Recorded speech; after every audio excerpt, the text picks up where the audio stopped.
Bueno, bienvenidos de nuevo a este episodio de la serie La Universidad del Futuro. Estamos con una amiga, Adriana Mendoza. Nos conocimos en la Universidad Pedagógica hace unos años y bueno, lo que le contaba a Adriana es que pues estamos empezando como a volver a articular a las personas con las que hemos compartido, con las cuales podemos volver a actualizar una conversación para hablar sobre educación, de nuestras trayectorias creativas, educativas, investigativas y poder como crear abundancia educativa, poder como crear contenidos para que otras personas en todo el mundo pues se empiecen a inspirar con ese tipo de materiales educativos libres por el momento, pero sí tenemos el sueño a futuro de poder empezar a crear algunas ofertas educativas con el grupo de personas con las cuales estamos reuniendo, gente muy diversa. Hay gente que viene desde el arte, hay otras personas que son más de las ciencias humanas, que están trabajando temas de paz. En general han sido los temas que a mí me han interesado en los últimos años y en los cuales mi experiencia laboral pues se ha relacionado. Entonces hay mucha gente que hay un capítulo muy interesante sobre activismos mediados tecnológicamente que pues, me han interesado para mí mucho trabajar con las tecnologías desde el 2006 que hice la maestría pues en la pedagógica. Y pues los temas ancestrales, los temas ambientales, cultura de paz, que también son temas que me interesan mucho. eh, y acerca también del buen vivir, también, como empezar a crear como una nueva malla curricular, como con contenidos, pensando en los amigos y en personas que tienen pues experiencias y recorridos. Entonces ha sido maravilloso hacerlo. Llevamos ya, este sería como el 86 episodio, sería como el 86. Todo este año como dedicado a esta tarea de conversar con amigos. Incluso en el pasado estuvimos hablando con Olga Lucía Reyes, que es otra amiga también de la universidad. Hasta ahora estamos empezando como a abrir un poco el panorama con la universidad pedagógica, pero viene Diana Marroquín también, Diana Concha, hay algunas personas que han estado también cercanos y que me interesa esa conversación.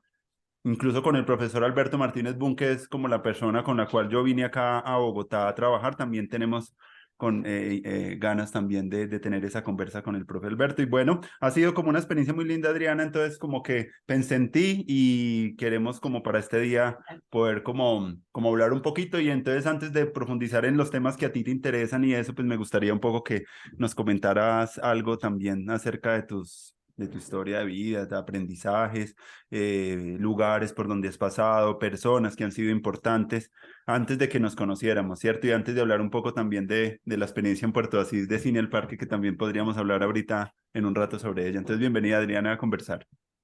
Hola Andrés, muchas gracias y saludos a todos los que se unen como a este tipo de iniciativas que a mí me parecen muy interesantes, sobre todo porque de alguna manera rompen con de pronto con cierta barrera que hay en términos de la información, tal vez sesgada en un prototipo de escuela muy tradicional que tenemos, que es quién pueda ir a la universidad o quién pueda estar en la universidad o quién pueda estar en X escenarios, ¿no?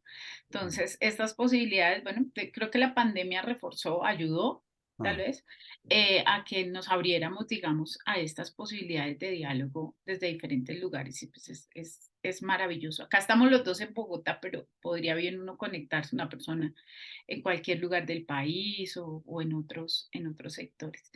Pues yo qué te cuento, a mí qué me resuena, a mí me resuena el trabajo con las comunidades que habitan el campo colombiano.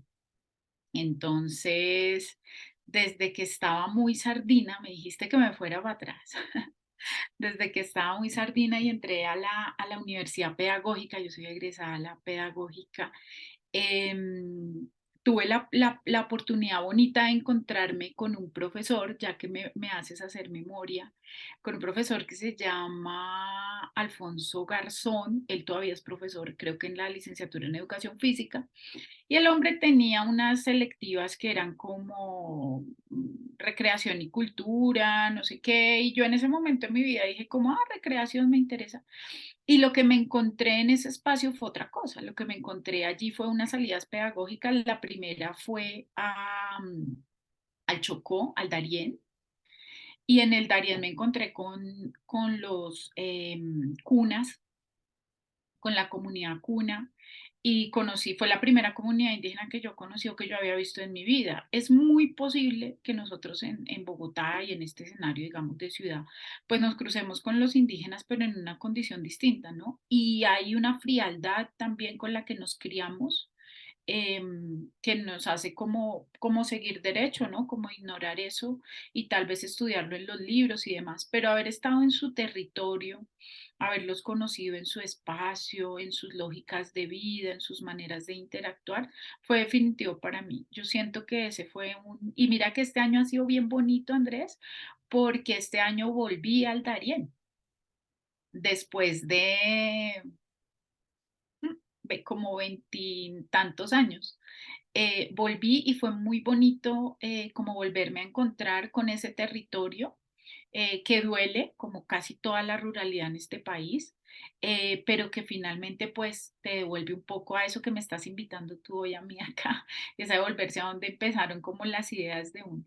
Entonces yo hice mi práctica con los cunas en el Darién. Cuando era una pelada tenía como, yo, no, yo tenía como 16 años, una cosa así. Y eso fue con permiso de mis papás y toda la cosa para que me dejaran ir. Y estuve unos meses con ellos y eso para mí fue transformador. Entonces, personas bonitas que han pasado en mi vida, siento que para mí, ahora en este momento de mi vida, lo valoro mucho como los mayores, ¿no? Entonces, tanto mis maestros como los maestros, digamos, que hacen parte de las ancestralidades, los abuelos, eh, que han pasado por mi vida han sido muy, como muy importantes y muy definitivos. Creo que esos momentos en los que uno se sienta con alguien a charlar, con un mayor que por X o Y razón se siente a tu lado y te hable 2, 3 minutos de algo, eso te puede transformar la vida, si eres capaz de tener una buena escucha, ¿no? Que esa es otra cosa a la que me estoy acercando ahora y que creo que ha sido definitiva, y es aprender a escuchar, porque a nosotros no nos enseñan a escuchar, ¿no? Entonces, como no nos enseñan a escuchar, nosotros generalmente cuando establecemos un diálogo con otro, no escuchamos lo que el otro dice, sino que estamos planeando lo que le vamos a contestar, sí, más que escuchar lo que el otro está diciendo. Entonces, pues bueno, estuve en el Darién, luego estuve en el Amazonas con los ticunas. Y una vez me gradué de la universidad, empecé a trabajar en jardines infantiles y me di cuenta que no. De hecho, yo no me había formado para eso, mis prácticas habían sido con indígenas, entonces fue una frustración horrible. Me parece muy importante el trabajo de los jardines infantiles, por supuesto, no quiero decir que no, pero no era lo mío, no fue lo que me resonaba. Empecé a estudiar en la pedagógica nuevamente una maestría con énfasis en educación comunitaria y claro, ahí conocí otros profesores que para mí fueron muy importantes. La profesora Mercedes González, que descanse en paz ya, fue definitiva para mí. Esa profesora ella era de sociales, era licenciada en sociales, una mujer de mucho conocimiento, una mujer muy interesante, una mujer que me enseñó la importancia de que tú busques tus propias preguntas. Eso lo vine a entender hace muy poco, Andrés. Mira que yo solía quejarme como, esa profesora no me orientaba, esa profesora. Y ahora es que entendí que ella era una excelente maestra. O sea, siempre lo supe, pero digamos que ahora lo entiendo más en términos de que ella me permitió a mí hacerme mis propias preguntas y realizar mis propias búsquedas. Es un camino más lento. Y como estamos acostumbrados a que la escuela nos dé todo, pues esos caminos lentos a uno no le gustan. Uno quiere que el profesor le diga por dónde. Entonces, ahora la entiendo mucho más. Recuerdo a la profe Mercedes con mucho cariño de mi formación en la maestría y con ella me metí a trabajar con otra población que era la campesina. Y eso va a tener una resonancia muy importante para mí porque, bueno, digamos que la población campesina, digamos que yo soy de origen campesino, son cosas que estoy descubriendo recién, Mm. como reconociéndome tal vez hasta ahora como un sujeto histórico en parte de esas análisis de vida. Trabajé con mujeres desplazadas de Colombia, fue mi trabajo de tesis de la maestría. un poco en la mirada de lo que significa para una mujer ser desplazada, pero allí empezó a sonar algo muy importante que era el tema de la cultura. Entonces, la cultura en un sujeto, lo que significan los elementos culturales para ti, para mí como personas, cómo nos resuenan. Y bueno, en la pedagógica empecé a tener el ejercicio de poder plantear prácticas rurales. Yo empecé en la pedagógica en una sede que ellos tenían en Valle de Tensa. Mm, Se creó y funcionaba en la sede de ACPO, de las escuelas radiofónicas de Radio Sutatensa. Entonces conocí Radio Sutatensa que me pareció la locura. O sea, en ese momento yo decía, ¿qué? O sea, en el 46, un ah, señor con un radiodifusor haciendo educación cuando aquí no había llegado ni la televisión, a mm, sectores rurales, un campesino con un radio estudiando. Bueno, eso en su momento me resonó mucho, me fue como muy interesante. Viví 2 años en Suta y ahí me acerqué al escenario rural campesino, que era otro y con el que yo tenía mis afectos porque mi familia es campesina. Eh, y bueno, ahí empezó un camino bonito. Yo siento que ese podría ser como un resumen de ese encontrarme con personas, con sujetos. En Sutatensa me encontré, no te diría como con esta persona o con esta persona. Yo en Sutatensa me encontré con el campesinado colombiano y con la historia de la educación a través de los campesinos. Creo que es lo que podría decir y que fue fundamental. Luego volví a Bogotá y empecé a pensar que desde acá también se podían hacer cosas, que desde educación infantil debemos pensarnos prácticas rurales y tuve prácticas rurales que aún funcionan, yo ya no las manejo, las manejan otros profes, pero que estuvieron en Madrid, en La Calera, como en recorriéndome la sabana un poco, y fue muy curioso porque fue volverme a encontrar con el campesinado colombiano, no con el campesinado de Cundinamarca, con el campesinado colombiano, que por cuestiones de desplazamiento forzado termina trabajando en las flores, bueno, en todos los sembrados que hay en mm. nuestro altiplano y es un poco la historia otra vez del desarraigo. Y entonces empiezo a vincularme mucho, creo que no académicamente, sino principalmente emocionalmente, con la reivindicación de los derechos campesinos y con lo que ha sido y ha sido maltratado el campesino en Colombia. Entonces, pues yéndome como a esto, estoy hablando como del año 2009, 2008, por ahí. Entonces, por ahí diría yo que es como un pasito por el pasado. No, muy chévere. Acá se hablaba mucho en estas conversaciones de la importancia del viaje como experiencia también de conocimiento y para cuando hacemos este primer como encuadre con la persona, siempre aparecen como, han aparecido experiencias de viajes. Entonces, preguntamos eso porque nos parece muy, muy maravilloso poder, como si queremos crear una educación como el futuro, organizar algo, pues buscar las maneras que aquellas cosas que nos han hecho aprender y con las cuales hemos nosotros como creado como transformaciones muy profundas, porque en últimas el aprendizaje tiene que ver con eso que uno se convierte como en otra cosa, se transforma, abre su mente o empieza a vivir de otra manera, ¿cierto? Para nosotros el aprendizaje tiene que ver como con eso, como con esos estilos de vida, pero esos estilos de vida pues están muy en relación como con una ecología de lugares, de personas, de saberes, de gentes, de historias, de narrativas, y entonces por eso hacemos esta primera como aproximación como para mirar qué es lo importante en la persona que de repente pueden haber ya después de conversar con tantas personas algunos patrones que nos sirvan para decir, ve, esto hay que hacerlo como por acá. No, porque ya lo hemos probado, no estamos hablando de algo como hipotético, sino que esto ya es algo que se ha probado y funciona. Entonces, y lo que ha funcionado y también, pues yo recuerdo mucho algunas experiencias también de viajes que he podido tener y también eso llena mucho de sentido la vida y de asombro. ¿Tú por qué crees que el viaje es como tan importante para como estrategia de aprendizaje? Cuando uno viaja con estudiantes y va a otros lugares también se crea un vínculo incluso tan fundamental y tan precioso que hace que uno como que no olvide a estas personas o incluso sea un viaje a sembrar allí a Chuachi con los estudiantes que lo hicimos por muchos años, como teniendo una experiencia pues más de minga, más colectiva, más de compartir, saliéndonos un poco más de la universidad y era a 1 hora de acá y pues era maravilloso. Y también por las experiencias en Puerto Asís o cuando íbamos a Medellín con los estudiantes. Entonces, como que he venido pensando como en un espacio educativo que podamos ofrecer, pues que pues tenga esta verdad del viaje, ¿cierto? Que podamos hacer residencias y viajar a lugares donde queremos aprender. Quiere decir como dirigirse a uno donde uno quiere aprender. Entonces yo donde quiero aprender y eso también es una de las metodologías que también estuve realizando este semestre en una maestría que estoy dando una materia que llama Didácticas para la Paz y la Convivencia.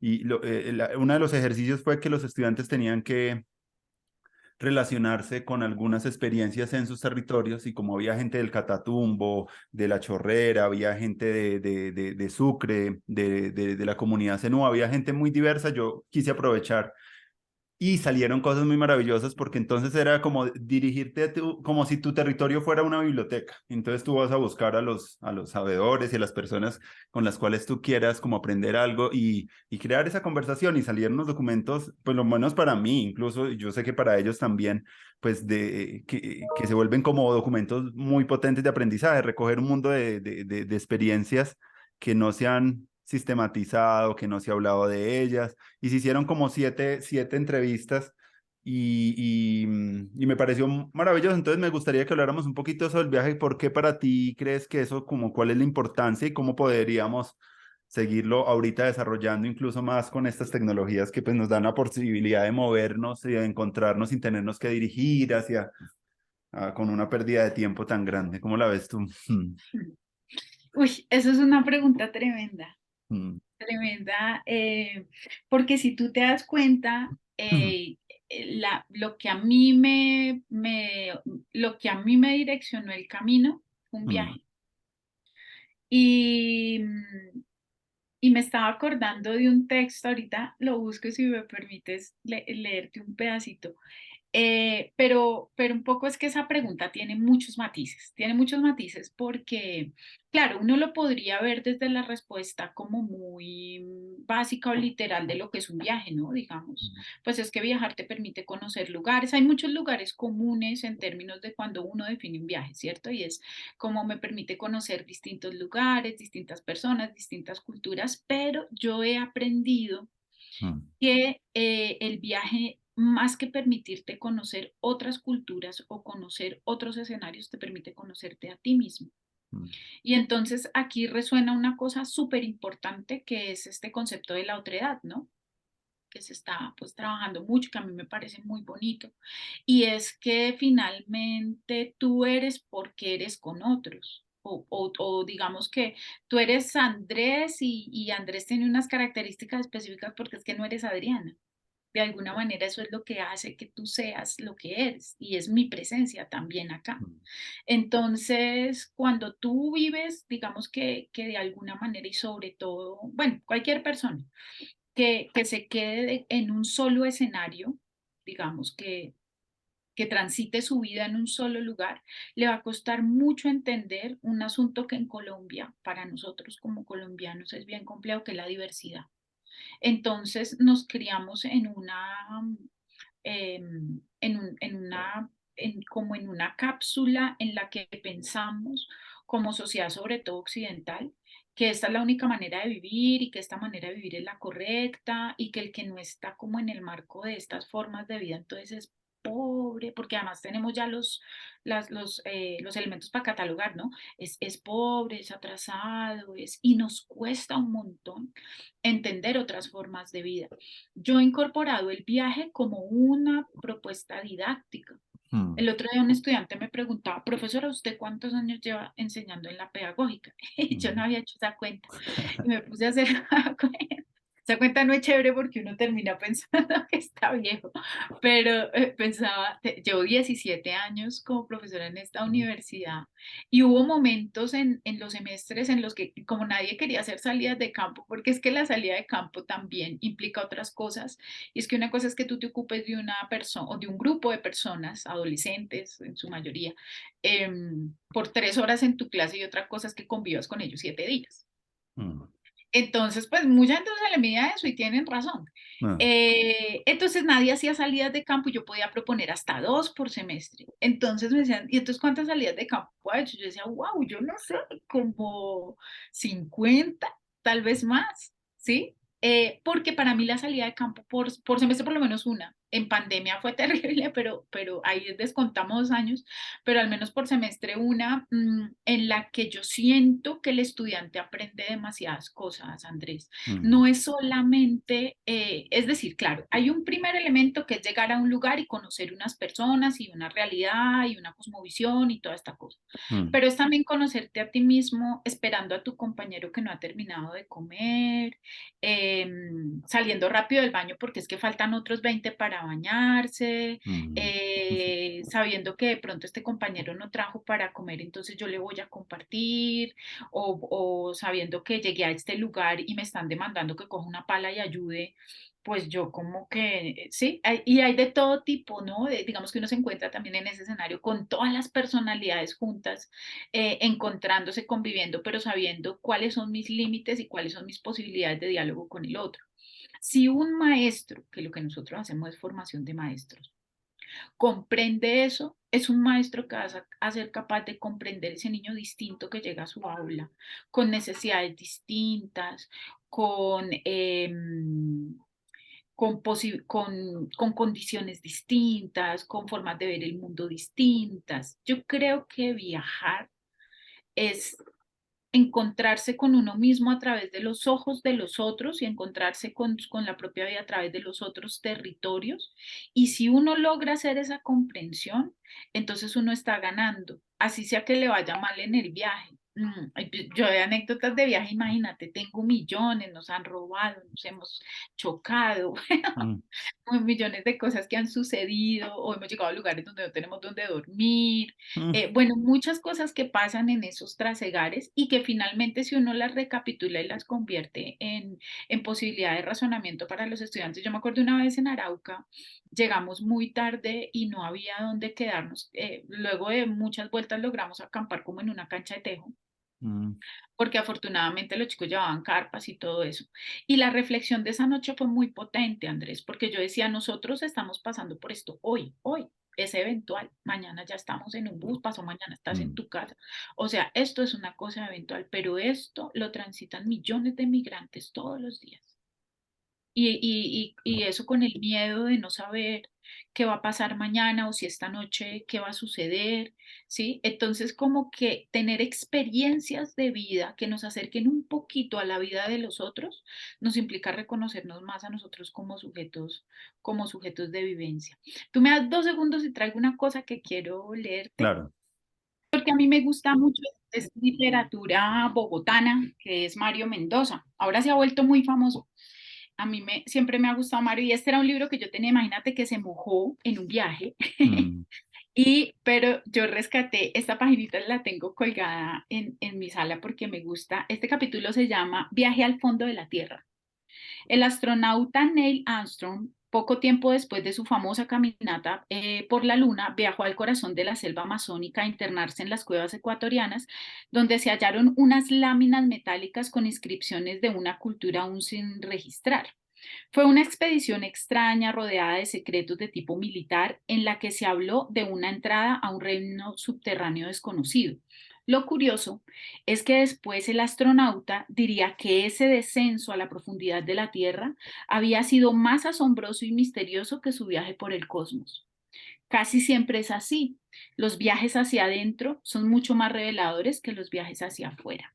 Esto es de un texto de Mario Mendoza que se llama La importancia de morir a tiempo mm, y me parece muy, muy bonito esta remembranza porque yo creo eso, yo creo que cuando uno viaja se encuentra es con uno mismo, con sus miedos, con sus debilidades, con sus frustraciones, con sus talanqueras también mm, y esa posibilidad de vencerlas, ¿no? Es este estudiante que llega y dice, yo nunca me he metido a un río, me da miedo, pero mete los pies y mm, luego te lo encuentras y te dice, profesora, vivo en el Guainía y trabajo con, uno dice, fue superar algo que pensábamos que no era para nosotros o abrirnos como la cortina para mirar hacia afuera, pero realmente, insisto, es mirar hacia adentro. Sí, de acuerdo. Y mira que una de las cosas que yo he sentido, porque hemos estado mucho en la formación de maestros y trabajado mucho en maestrías donde pues la mayoría son pues licenciados y personas que están en la educación y me cuentan mucho que hubo un viaje hacia adentro muy profundo ahorita con lo de la pandemia y con todo lo que ha pasado en los últimos años, como que ha hecho como más conciencia a la gente de sus mundos interiores y y ya se preguntan por, como por el estado emocional de los niños y como que ha entrado también una conciencia más acerca de esos mundos interiores y de esas transformaciones. Incluso hemos buscado, para ti, ¿cómo fue esa experiencia? Y de pronto, ¿cómo has visto tú en ese escenario también de los que trabajan con niños y que están totalmente todo el tiempo con ellos? ¿Qué ha pasado? Porque eso también ha sido un viaje muy, para unos muy oscuro, pero para otros también como, es que eso está como ligado, ¿cierto? Viajar como hacia su mundo también puede llevarte a ver como la riqueza. Incluso ahorita hace unos días, curiosamente estaba leyendo un libro que yo tenía, no lo había terminado y lo terminé, que se llama Bajo Tierra, que cuenta un poco las historias expedicionarias de un literato yéndose a cuevas, experienciando muchos viajes. Estuvo en Groenlandia, estuvo en las catatumbas de París. Y lo más bonito es que él iba como haciendo conciencia. Ah, también le dedica un capítulo muy hermoso al mundo de los hongos y al mundo de las micorrizas y hace un capítulo con Merlin Sheldrake, que es como uno de los autores que ha divulgado pues en los últimos años pues ese mundo del subsuelo. Entonces como que ese viaje también de la pandemia fue un viaje también como hacia esos mundos oscuros también del alma, esos viajes también donde nos pusimos nosotros como en un estado de pues nuevo, novedoso, estando quietos incluso, estando encerrados. ¿Cómo fue para ti esa experiencia y de pronto cómo se ha catalizado en tus experiencias si has visto transformaciones y cómo ves también el mundo de la escuela? Quisiera como indagar contigo, tengo curiosidad por esa pregunta, hablando de los viajes. Pues mira, como todo en la vida, como toda la vida de uno es como un entramado de cosas, ¿cierto? Mm, Entonces es muy bonito cuando uno se da cuenta que uno pasó por cosas en su vida en X momento que le causaron curiosidad o le parecieron muy potentes, pero uno como que las guarda ahí, ¿no? Como que uno dice, o quedan ahí guardadas tal vez más inconscientemente que conscientemente. mm, Yo te dije a ti que una de las cosas que ha sido fundamental para mí había sido Radio Sutatensa, ¿no? Cuando ujú, yo estuve allá y vi eso y dije, ve, pero esto tan increíble. A mí lo que siempre me ha parecido súper loco de eso es pensar en la temporalidad, ¿no? Como año 46, o sea, ¿y cómo hicieron esto? Increíble. Bueno, cuando apareció la pandemia, nosotros hacíamos un proyecto que te estaba hablando ahorita con el ICBF, que mm, era formación a agentes educativas, a madres comunitarias del país que trabajan con niños y niñas indígenas y ujú, campesinos y afros.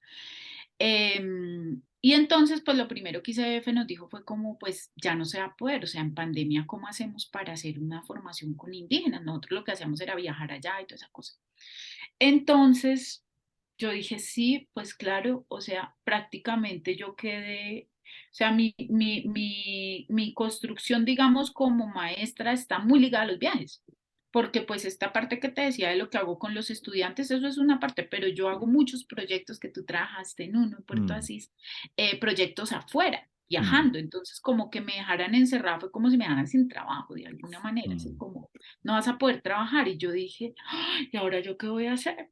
mm, Y en una pensada de esas, empecé yo a analizar cosas que a mí me habían hecho eco mucho tiempo y era que incluso pudiendo viajar y logrando movernos, había muchos lugares de Colombia, Andrés, donde nosotros no llegábamos, donde nosotros le decíamos a ICF, bueno, mira, está este lugar que es en Uribia, Guajira, no sé qué. No, Adriana, ya no se puede llegar porque es que eso toca con un helicóptero, porque es que eso mm, es muy caro, no sé qué. Yo decía, bueno, pero entonces este agente educativo nunca lo va a atender nadie. No, pues es difícil y es la realidad de muchos sectores rurales dispersos en Colombia. Entonces, lo que hizo la pandemia fue como afirmar algo que yo había venido pensando, pero que me da mucho miedo, mm, ¿sí? Porque yo creo que yo desde que estaba en Sutatensa hace no sé, 16 años, había pensado, oiga, la radio educativa puede ser una posibilidad para los sectores rurales, pero no me atrevía, ¿no? Como que no. Y esa fue como la oportunidad de decir, o es esto o no es nada. Y entonces formulamos un proyecto que se llama así, es modelo de atención, modelo de acompañamiento situado radial. Y yo me inspiré mucho en Radio Sutatensa, hicimos unas cartillas, por aquí tengo unas, hicimos unas cartillas de trabajo en las que se las hacíamos llegar vía correo, vía lo que fuera, allá a ese lugar, y hicimos vínculos con emisoras, hicimos unos convenios más o menos con unas como 150 emisoras comunitarias en todo el país, y ellos nos transmitían el programa radial. Entonces lo que nosotros hacíamos era tratar de los primeros programas, eso fue una escuela muy bonita. Los primeros programas nosotros lo que hicimos fue como contenido, ¿no? Digamos, vamos a hablar de interculturalidad, entonces mira tu cartilla, en tu cartilla vas a encontrar tales y tales cosas y eso te va a servir para tales y tales cosas. Vamos a mostrarte parte de los contenidos que hicimos por ahí con eso. Estas son nuestras cartillas de formación y entonces nosotros lo que hacíamos acá era, pues estaba todo vinculado con el programa radial. Ujú. eh, y bueno, la persona iba con su cartilla y nosotros le íbamos indicando pues cómo hacer. Esta es más o menos como la estructura. Entonces tienes tu radio, tienes los mensajes, pues aquí ya se incluía el WhatsApp y otras cosas si se tenían, la escucha de podcast, bueno, como toda la tecnología que tenemos ahora y que pusimos como al servicio de eso. Y la gente tenía acá sus espacios para que escribieran, pero una cosa que fue súper importante y que mitad del proyecto después se dio y que me parece que ha sido lo más lindo que ha pasado con esto, es que de todas maneras uno sigue amarrado a unas lógicas tradicionales de la escuela, ¿cierto? Ya habíamos roto con el aula, ya el aula no estaba, esta la llamamos la aula sonora. Entonces era el aula, ya era otra cosa, pero seguíamos trabajando en esta lógica, ¿no? En la lógica de la escritura, en la lógica de, y esto lo hicimos nosotros, y no está mal, digamos, no estoy diciendo ahora como que mis compañeras van a decir, pero ahora Adriana, ¿qué está diciendo? No, no es que esté mal, pero en X momento sí pensamos como es volver a llevar a una comunidad que es oral a que escriba. Eso es Mm, colonizar el conocimiento. Entonces dijimos, no, no, no, no. Pues la gente si quiere escribir, que escriba, pero van a hacer audios. mm, Audios ellos, con sus celulares, ellos los tienen, ellos mm, pueden, van a hacer audios en los que nos van a decir ellos que cómo ven a sus niños y niñas, a propósito de lo que me preguntabas, hilando mm, ahí. ¿Ustedes cómo ven a sus niños y niñas? ¿Ustedes qué creen que es el juego para un niño en Vera? ¿Qué es el juego para un niño ticuna? ¿Qué es el juego para un niño guayú? ¿Qué es? Bueno, por ejemplo, esa era una pregunta, el juego, que era uno de los módulos. Entonces ellos enviaban sus audios y la gente, mira, eso fue muy bello, la gente se esforzó por hacer sus audios bonitos.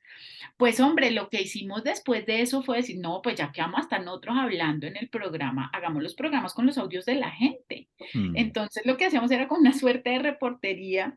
Aquí, bueno, vamos a escuchar desde Uribe a Guajira a la gente educativa tal que nos va a hablar sobre los juguetes, no sé qué, ta, ta, ta, y entonces ella enviaba Maravilloso. su audio. Y era muy bonito, fue muy bonito porque además era la Mm, sonoridad también, ¿no? Entonces era la voz costeña, la voz boyacense, sí me voy a entender como mm, ese paisaje sonoro bonito que también estaba desde los acentos de cada uno. Entonces yo creo que el encierro de la pandemia no me impidió viajar, al contrario, yo creo que viajamos. Para mí haber hecho ese proyecto fue una tabla de salvación también emocionalmente, mm. porque me permitió irme a muchos lugares donde yo pensé que no iba a poder estar. Luego nos lanzamos con muchas cosas que funcionaron, unas mejor, otras no. Hicimos en vivos.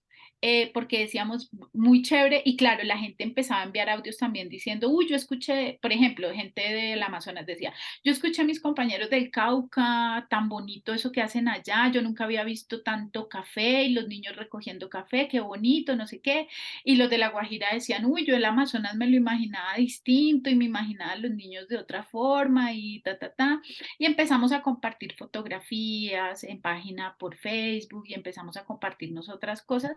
Y un día hicimos un en vivo para que ellos puedan hablar. mm, Entonces se conectaban desde La Guajira, el Amazonas. No, pues terrible, los del Amazonas les tocó literal montarse en un palo para poder coger señal, pero para los otros ver cómo era el Amazonas en directo, el río, mm, escuchar el sonido, incluso las mismas dificultades de conexión, fue viajar por todo el país y no lo hicimos solo nosotros, sino esos 2000 agentes educativos que estaban con nosotros intentando también cómo conectarse y escuchar. Realmente fue una experiencia y digamos, si se quiere un acercamiento a la idea de interculturalidad muy interesante, mm, muy, mm, muy, muy bonita. Y yo creo que cuando tienes una condición muy compleja como fue la pandemia, uno tiene dos opciones. Una opción es echarse a la pena y si yo no tengo las condiciones que he tenido toda mi vida para hacer algo, decir no lo puedo hacer. Otra cosa es que uno esa palabra, luego molestaba mucho con eso porque todo el mundo la usó, pero es verdad, o sea, o reinventarse, Se volvió ¿sí? un O meme, sí. se volvió un meme, pero es Eh, verdad, o sea, hay que reconstruirse, hay que repensarse de otra manera sin claro. perder la esencia. Entonces yo lo que creo que la pandemia me regaló a mí como maestra Mm, y en mi labor fue poder vincular dos cosas con las que yo siempre había soñado, los viajes y la radio. mm. Entonces, la radio educativa se convirtió y bueno, no sé si tú conoces, nosotros tenemos un programa radial, digamos que no llegamos ahí como de la nada, tenemos un programa radial que se llama El Convite, lleva 6 años en la Pedagógica Radio. Nuestro eslogan es sintonizados con los territorios rurales y ahí siempre tenemos como invitados que son pues gente de todo lugar que resuene con la ruralidad desde algún lugar. Entonces, toda la experiencia que teníamos con el Convite y trabajamos con la Pedagógica Radio, pues claro, nos ayudó a montar una cosa que yo siento que fue muy potente Mm. y muy bonita. Sí, sí, sí. Me recuerdas mucho la expedición pedagógica. Cuando yo llegué yo a Bogotá estaban tratando de visualizar toda esa diversidad de propuestas educativas. Me gustaría un poco también conocer de ti, ya que pues has tenido tantas experiencias en tantas culturas, lugares.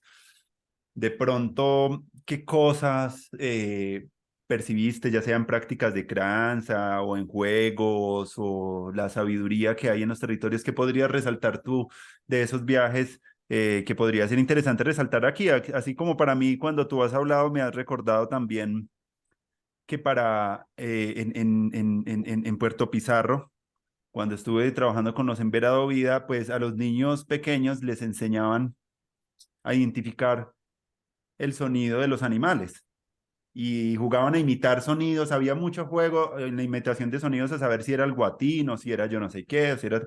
Y ellos tendrían que diferenciar cuándo era el verdadero y esos aprendizajes lo hacían desde muy chiquitos. Me gustaba mucho porque pues cuando llegaba yo me daba cuenta de que pues la formación de uno del arte representativo, visual, y cuando uno viaja a las comunidades ancestrales, pues ellos no están tanto en la representación, sino en la presentación, en la experiencia más como con el sonido, más que con la representación en un cuadro, en un dibujo, en una fotografía, y entonces aprendí mucho con ellos porque los niños muy pequeños pues tenían muchas historias alrededor de cómo ellos identificaban la naturaleza y me parecía enorme también cómo esa psicología del desarrollo también se veía un poco pues alterada con algunos aprendizajes que eran muy precoces en ciertos niños en unos contextos donde podían de pronto flotar en el río o incluso trepar a los árboles, que rompía un poco con el proceso que de pronto Piaget había mostrado, algunos psicólogos en esos tiempos, como que rompía un poco con esa tendencia, pero me gustaría un poco conocer de ti un poco como algunas prácticas que podían de pronto inspirar a los maestros que de pronto ven esto, que sería chévere que conocieran algunas historias que tú de pronto en estos viajes has. Y de pronto también, si a futuro has pensado de pronto recoger alguna memoria de esto, si hay algún lugar, porque eso me parece muy, muy interesante poder tener esa memoria. Ya que la cuentas, 17 años viajando, uno dice, wow, eso da para una tesis doctoral o postdoctoral, muy buena. Ah, En eso estoy, Andrés. Ahorita bueno. estoy en un viaje bonito hacia Mm, mí misma. Estoy estudiando, por fin decidí hacer el doctorado cuando yo creí que lo estoy haciendo ahora porque me interesa escribir sobre esto, mm, ¿no? Un poco distanciada de esta lógica de que nos toca hacer eso porque nos toca, porque mm, es como que nos toca hacer estos pasos. mm, No, ahorita me lo estoy gozando, es un proceso bien bonito en México que se llama eh, el título va a ser doctora en conocimiento y cultura de América Latina. Entonces ha sido ¿Con el muy IPECAL? bonito con el IPK. ¡Wow! ¡Qué Entonces maravilla!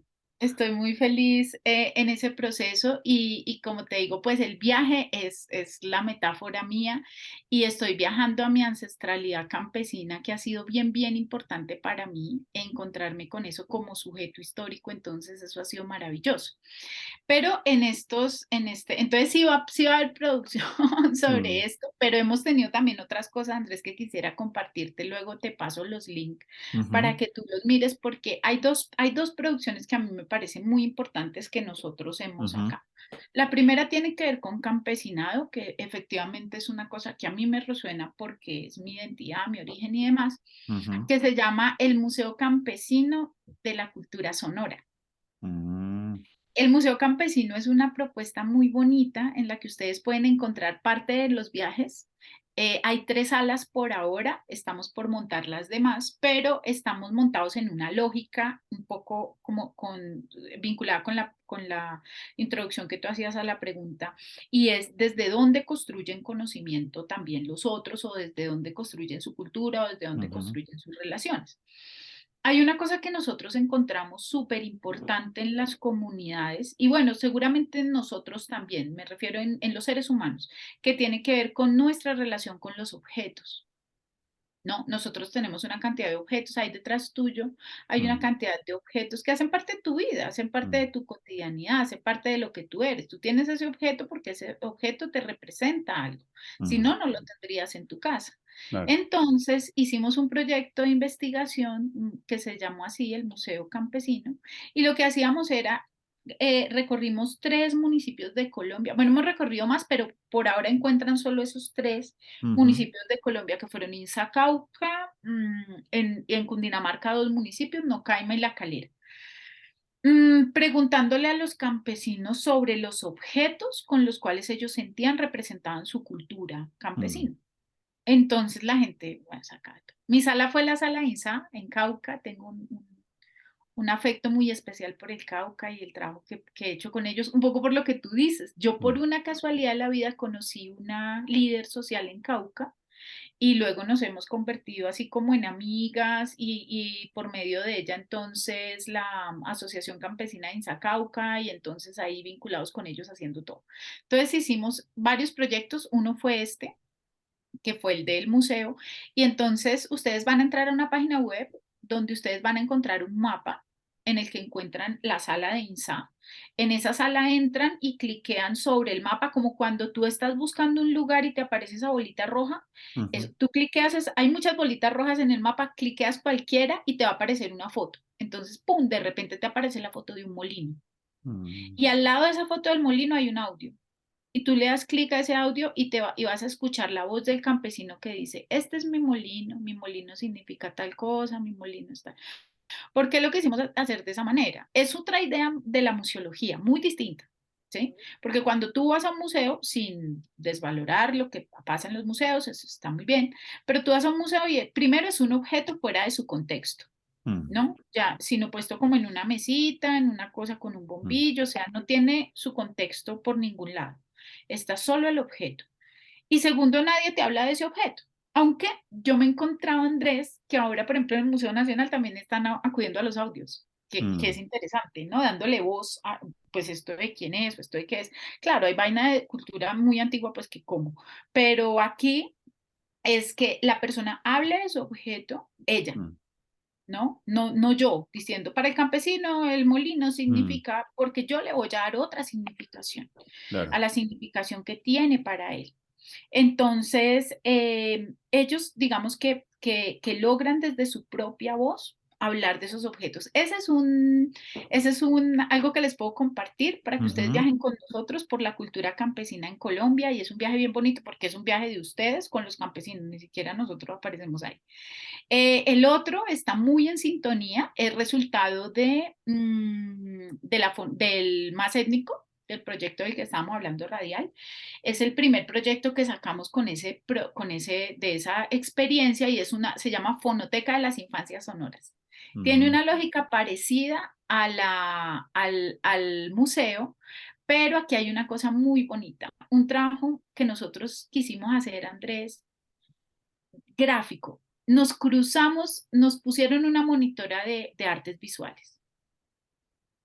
Nosotros dijimos, no, nosotros queríamos una pelada infantil o uno de sociales, pero Mm, nos ponen esta artista y nosotros, ¿qué hacemos con ella? ¿No? mm, Es como lo que uno piensa cuando, me imagino que su merced habrá sufrido mm, eso mil veces, claro. como que uno, ¿qué hace con el artista?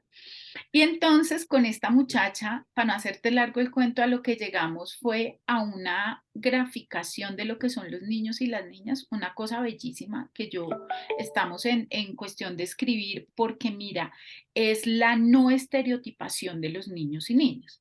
Entonces, cuando tú hablas de un niño indígena o de un niño campesino, Mm, yo suelo usar esta metáfora y es que uno en su cabeza tiene como un teatrino, ¿no?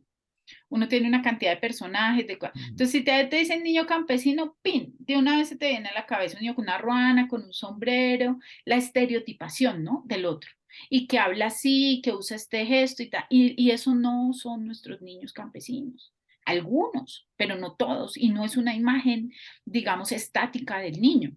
mm, Entonces esta pelada es una cosa tan bella, eso está por salir y se los voy a... Esa todavía no está, pero ya está por salir.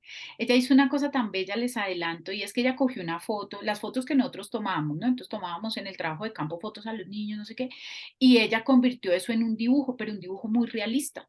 ¿Sí? No es este dibujo Disney que hace los ojos más grandes o que mm, exagera las formas. No, es el dibujo del niño, como es ese niño, mm, en forma de una obra de arte muy linda. Entonces me gustó mucho ese trabajo porque era el niño con sus boticas, era el niño con su carrito, con su perrito, con las piedras, con lo que tenía, con su camisita de Buzz Lightyear, de lo que sea, porque no quiere decir que no la tenga. mm, Entonces me gusta porque rompe con la estereotipación que tenemos. Ah, es que el niño indígena entonces tiene unas plumas. Entonces, sí, ese tipo de cosas que como si nosotros hubiéramos dejado esos personajes quietos en el tiempo o quietos en la imagen que nosotros creemos que ellos deben tener. Y la gente es muy fregada. Si tú te das cuenta, hay gente que dice, pero vea este. Entonces, si usted ve un indígena, una embera que tiene un tatuaje o un mm, piercing, no sé qué, vea, que es que indígena y vea, es que indígena y míralo, con tatuajes, con no sé qué. O sea, él tiene que quedarse preservado en el tiempo para que pueda mm, conservar la imagen que tú quieres tener de un indígena. Sí, es mm, como un poco en ese sentido que se reivindica. Y en esa fonoteca ustedes van a encontrar audios de las comunidades hablando de lo que son la crianza de sus niños. Un poco lo que tú me estás preguntando, bueno, ¿y tú ujú, cómo ves la crianza de los niños? No sé qué, no, mm, yo no, ellos te lo van a contar ahí diciendo, mire, para nosotros la partería es esto, ya no la maravilloso. tenemos y era importante para nosotros. Cuando nosotros queremos destetar a un niño, lo que hacemos es esto. Para no, pues, yo me acuerdo mucho del trabajo en el Amazonas, que me gustó un montón, ellos contando cómo le ponen el nombre a los niños, ¿no? Y entonces hay niños que duran hasta 3 meses sin nombre, que eso para nosotros es impensable, ¿no? ¿Cómo va a estar el niño 3 meses sin nombre? No, porque no han dado cuál es el nombre. Y el nombre está muy relacionado con lo que les dice el río, con cómo lo ven a él dentro de la comunidad. Eso es una cosmovisión muy distinta a la nuestra. Nosotros Mm, le ponemos nombre a los niños antes de nacer. Ellos dicen como, ¿qué?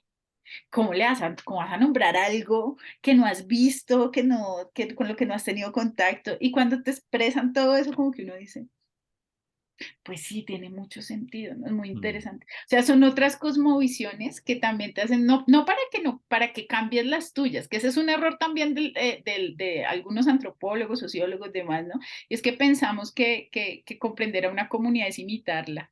mm, Entonces terminan imitando prácticas y cosas. Hay cosas que uno recoge, por supuesto que sí, pero no necesariamente que yo comprenda al otro es que yo me convierta en el otro, sino yo siendo Adriana, una rola, con orígenes campesinos, entendiendo cómo ve la vida un ticuna.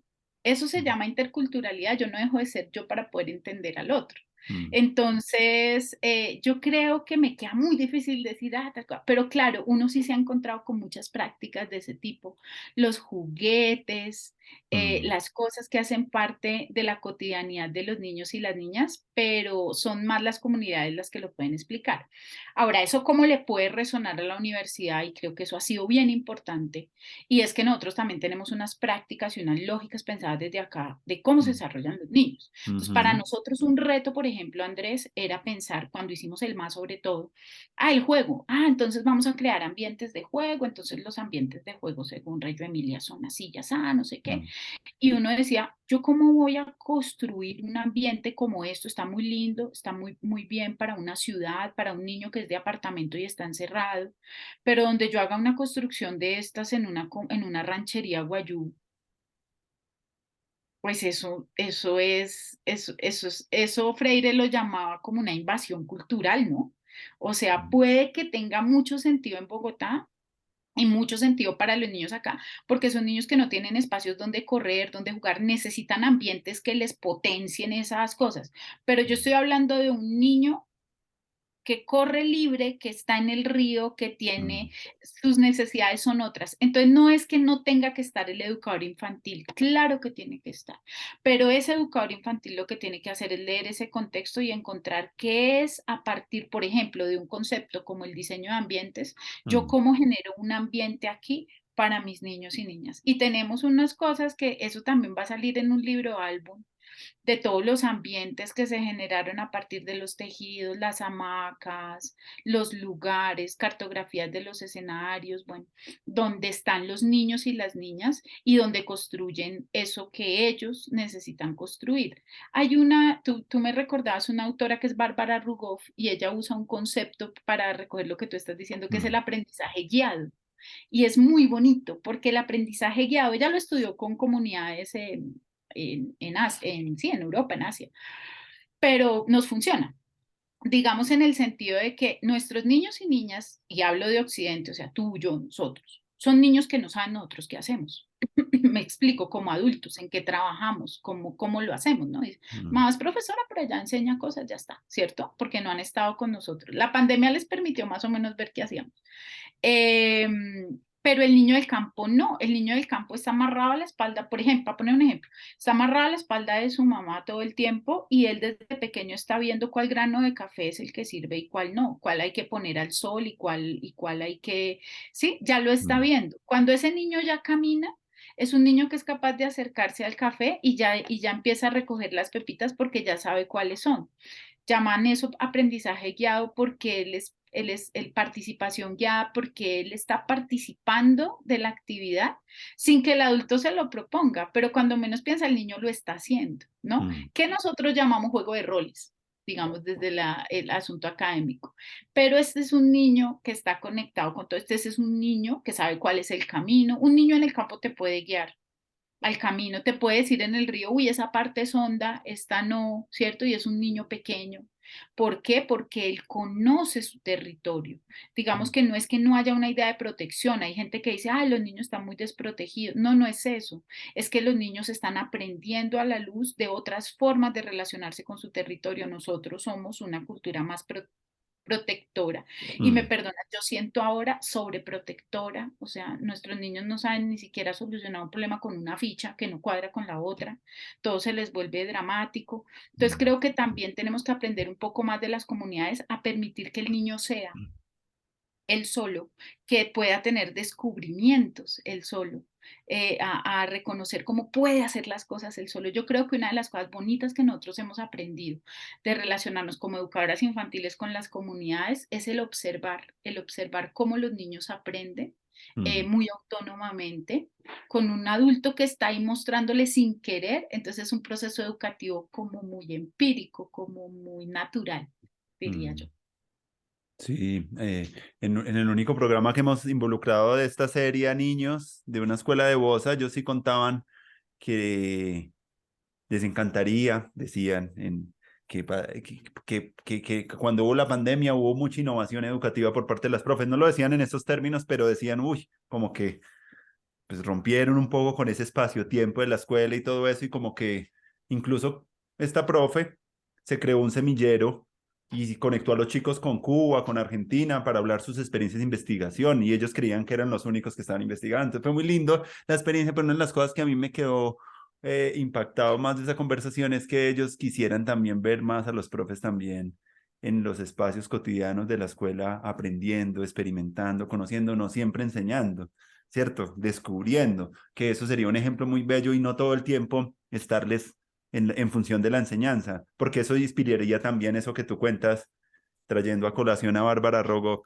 de ese aprendizaje como allí en comunidad, donde ves que el otro lo está haciendo, que está apasionado haciendo las cosas, que eso contagia mucho y eso es una enseñanza a través del ejemplo muy importante. Entonces, sí recuerdo mucho esa conversación y bueno, eso era un punto que te quería también. Y otra de las cosas que me gustaría ya como para que vamos como redondeando nuestra conversación alrededor de, bueno, hemos hablado de varias cosas, de la interculturalidad, ¿cierto? De los proyectos muy relacionados tuyos con la educación y la comunicación también, con la radio, con los sonoros, eso me parece muy importante también. A mí me ha encantado mucho y la radio y todo lo que tiene que ver con la parte mediática ha sido como, desde mi experiencia en la pedagógica, algo que siempre hice ahí en como Sí, dando herramientas para hacer un poquito de radio, audiovisual, animación y eso está bien porque es como apropiarnos un poco de de las herramientas que tenemos también para ser expresivos ahora y creo que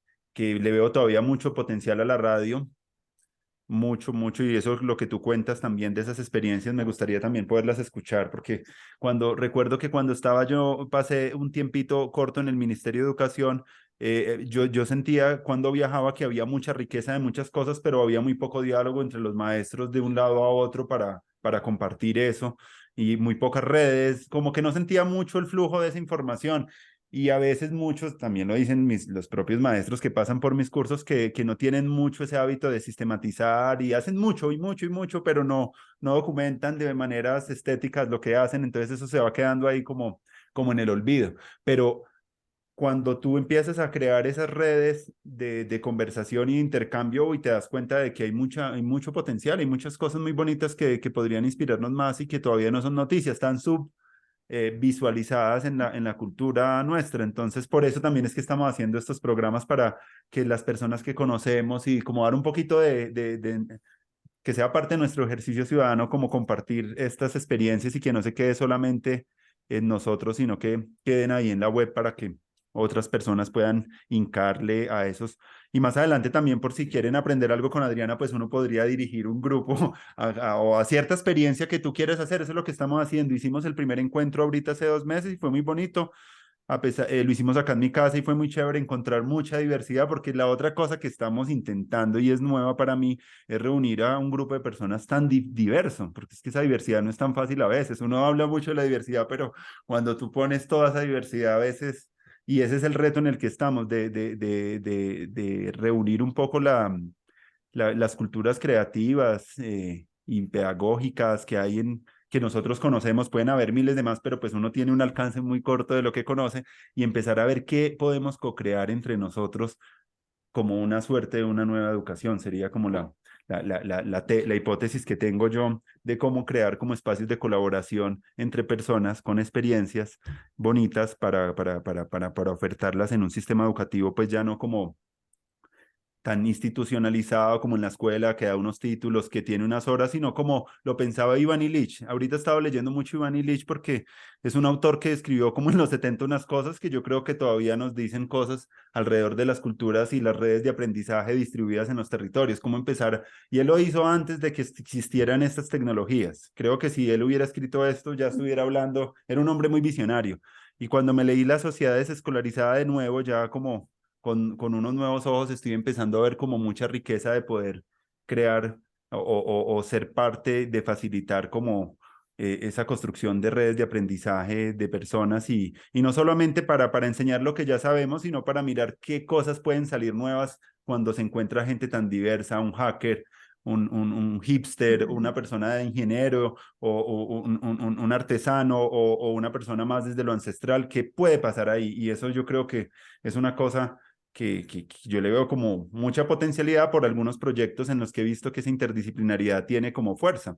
Cuando yo salí de la pedagógica, hice acá en Bogotá como unos proyectos de arte y ciencia y tecnología como en localidades con estudiantes, con jóvenes de barrios, pero era muy bonito porque no era solamente dar lo que ya sabíamos, sino buscar que en esa intersección entre esos lenguajes tan diversos pudieran salir talleres mucho más creativos y eso ha sido parte como de lo que quiero seguir en esa ruta, pero ya a un nivel ya no, ya más como, no sé, diferente. Entonces, no sé, para terminar de pronto qué cosas quisieras, yo ya te he preguntado mucho, ya no te quiero preguntar nada más, lo que quieras decir para redondear la conversa, algo que quieras con finalizar o algo que quieras decir, sería maravilloso para terminar, Adriana, y qué alegría todos esos proyectos, la verdad me resueno mucho porque también he trabajado radio y siento como que, uff, eso me resuena mucho en mí y ojalá podamos seguir conversando en otros momentos también contigo y ver estos productos y Sí, hacerles los lanzamientos que se merecen también.